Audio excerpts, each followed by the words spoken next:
No, we cannot link up. Only exists on. I am not a fan of these types of videos. And not because I don't sympathize with these people or I think they're just making this up for attention. I despise these videos because it solidifies the idea of, well, I can't do this because I have anxiety. It's turning your anxiety into a crutch, into an excuse on why you can't do XYZ. Instead of promoting to work on yourself and your anxiety so you can go out and do things that you want to do. It's just, I can't do this, I have anxiety, time to give up. You shouldn't have this mindset though. It solidifies in your brain that your anxiety is in control of you and there's nothing that you can do about it. But there is. I want to show you what you can do, and I think it would be really cool to go over some specific examples and give you real life advice. But where am I going to find real life examples?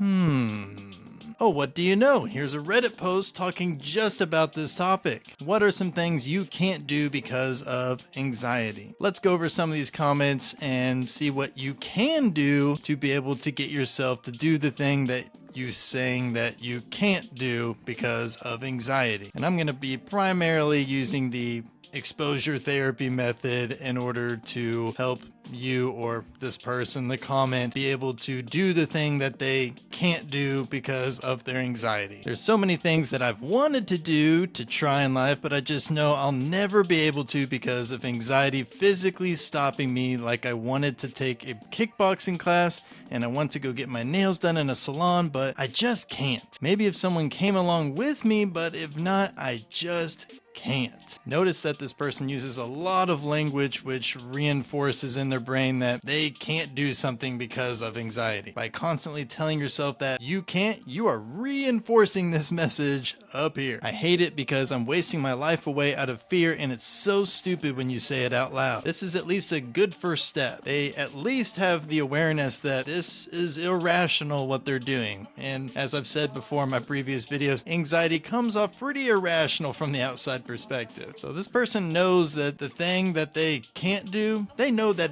it is doable. So what could this person do to work themselves up to be able to go into the nail salon alone? You want to put yourself in a similar situation that makes you feel anxious, but much less anxious. I call it a baby step uncomfortable challenge. You could honestly go with a friend to the nail salon to just get like a first-hand experience of what that is like. So you're at least getting yourself in that situation, but you have someone with you for support. This will give you the feel for the environment, the process of getting your nails done, etc. So when you do go alone, there won't be as many unknown factors. Another thing that this person could do is visualize the experience. This can be a more mellow exposure therapy practice. Visualize yourself going to the nail salon alone, going through the whole process, being as detailed as possible, how you're feeling, and more specifically, how you want to be feeling. You want to be feeling confident, you want to be feeling good, happy, whatever it is.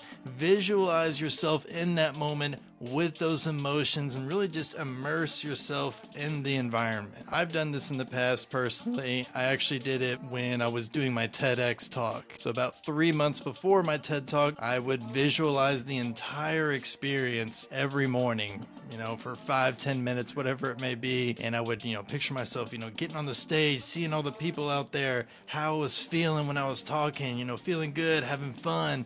And I would just visualize that experience every single day. It made it so much easier. Maybe easier is not the right word, but it was so helpful because when I did get on the stage, it was almost like I've already done this before. Like I know what I'm going into, even though I didn't really, but I know what I'm going into just because I've visualized it so many times. Maybe I haven't physically done it, but emotionally and mentally, I've done it. They've done a study before where they had people who had flight anxiety, people who are scared to get on planes. They had them do this visualization technique, and it actually helped them overcome their fear of flying. And I know that probably sounds kind of vague. I didn't give a whole lot of details. That's because I remember finding this study a while ago, and now when I try to find it, it was so hard to find. It's like in the weeds of, because now they're testing out like visualization compared to VR, and I couldn't find the original one to visualization, but I promise you, it's there somewhere. Do you guys have any other things that sound very weird / uncommon to someone who doesn't have social anxiety? Yes, as you will see, there are plenty of others who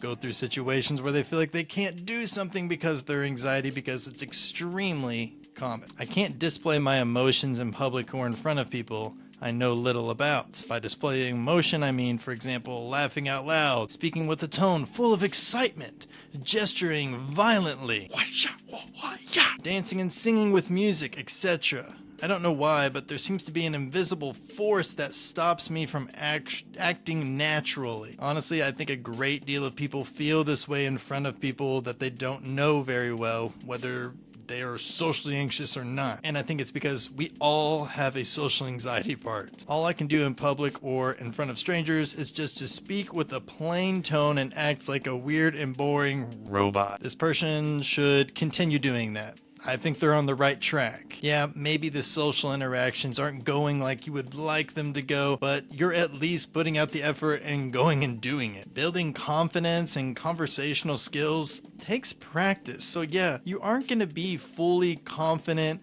or have great conversations in the very beginning because you're still practicing, you're still learning. So keep doing it, even if you think you sound like a boring robot. You will get better. Also, others probably aren't perceiving you as bad as you are perceiving yourself. That's been my experience in the past, at least. Playing online games with strangers, I'm too worried about judgment of my skills, which is a conundrum because in many games you can only learn by playing, and you can only play by playing with others. This is a super specific one, but I think I have a pretty good baby step uncomfortable challenge for them. Play the game with your mic on mute, with everybody else's mics on mute, so you're not having to listen to potential hate on you. As an intense former gamer myself, I know how it can be playing games online. People are pretty ruthless and they say some pretty nasty things. And let me just say, if you're a jerk to other people online because of their lack of skill in a video game, you are a... Oh. I think I lost signal there. No, I wasn't going to say something nasty. I was going to say they were insecure. Basically anything. I have someone else schedule doctor's appointments, call in takeout for me, etc. My lawyer makes a fortune from being my go-between. Wait, is this person paying a lawyer to schedule their doctor's appointments and get takeout? Because honestly, I charge much less than $2.50 an hour. Hit me up. This is so common though, and this is something that I specifically stress to parents on not to do for their kids. But let's say you're having trouble to do this to begin with, how can you take some sort of action towards being able to, make your own doctor's appointment or order food? Maybe you have a friend, not your lawyer, hopefully not your lawyer, but a friend that can be next to you while you have, you got your phone in hand talking to the doctor on speakerphone. This way you can at least experience the situation. And if you do fumble or, you're going kind of wild up there and your brain's just always overthink, you don't know what to say, they can kind of help you out. They can support you. Trust me, it's much easier that way. It's also important to remember that sometimes you just have to bite the bullet and just go do it. And sometimes it takes some hyping up of yourself to be able to go and do that thing that you're anxious to do. So something I like to do is kind of just hype myself in my brain, like, I don't care if I mess up, I don't care if I fumble my words, I don't care if I forget what I'm saying, I'm just gonna go out and do this. I don't care what happens, I'm gonna go do it. And I think that is the mindset to have when doing this, because it's all about the effort. Does not matter if you screw up, if you fail, because it's all about putting yourself out there, going just outside that comfort zone. Let's go, I'm hyped now. Going to a new store, I'll just go to the ones I'm familiar with. I'll particularly avoid stores that are small and the workers greet you or ask you if you need help. I hear you. I myself love going to Chick-fil-A, like I love their food, but I'll never go through the drive-thru because they are just so freaking annoying. I don't know if it's this way everywhere across the country, but at least where I live, they go through the drive-through, and you know how you usually just speak to the, the speaker, the microphone, and you order your food there. No, they have people outside, and they're trying to, okay, what's your order? And I'm like, I don't know. I can't even see the menu. Like, I don't want to be like asking you questions. I just want to have my own thing. I want to look at the screen and then say it to the speaker. I don't want to talk to you. So I totally feel.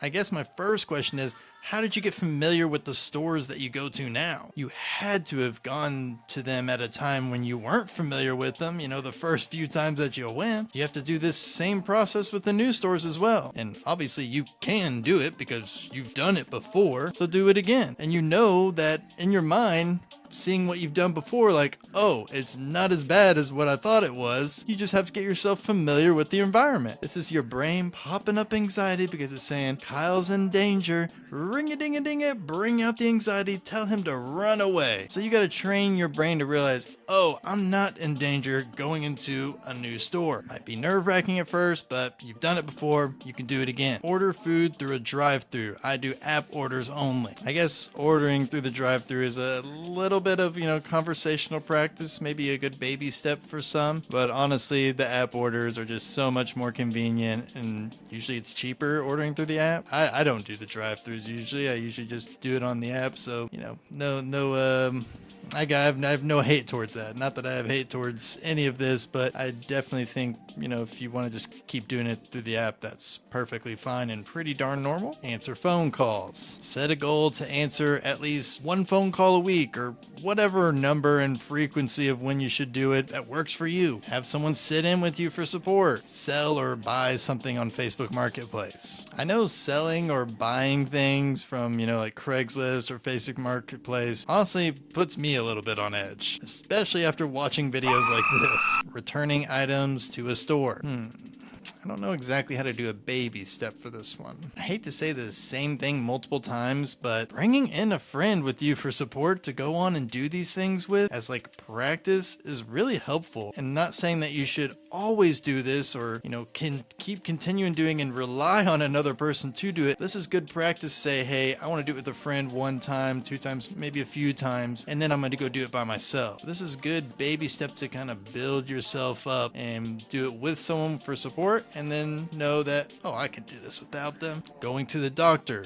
Doesn't matter if I'm having a heart attack. I guess it depends on why you have anxiety about going to the doctor, because I know lots of people have anxiety about going to the doctor's office, but it's pretty varied on what it is exactly. Anxious about germs at the doctor's office, anxious about the status of your own health, or maybe you're just anxious about having a one-on-one kind of really, personal relationship with a stranger. You need to figure it out what it is that is causing that anxiety and then build a baby step specifically for that. But my favorite comment on this Reddit thread is this: nothing. Anxiety makes things difficult, but I can't let it convince me it makes things impossible. Absolutely. This is exactly why I wanted to make this video, because I want everyone to know that anxiety makes nothing impossible. That is a wall that you have built up in your mind. So let's start breaking down this wall by stop saying can't. I can't do this because of anxiety. I can't go out with my friends. I can't go to school today. It's a lie. It's entirely possible for you to do, but you've just been solidifying in your mind that you can't do this because of anxiety for so long that your brain has recognized it as truth. It may be uncomfortable or scary or anxiety ridden, but it is possible to do. And the more you say, I can't do such and such because of anxiety, the more power that you are giving to your anxiety. Don't let anxiety control your life. Thank you all for watching. If you haven't subscribed yet, please do so. Also,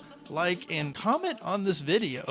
I want to hear from you all, so please leave a comment if you enjoyed it, or maybe if you want to tell me a thought that you've had of why you can't do something because of anxiety, or maybe you have another Reddit thread that you would like me to go over, or maybe just something entirely different. I will see you all next week. Right?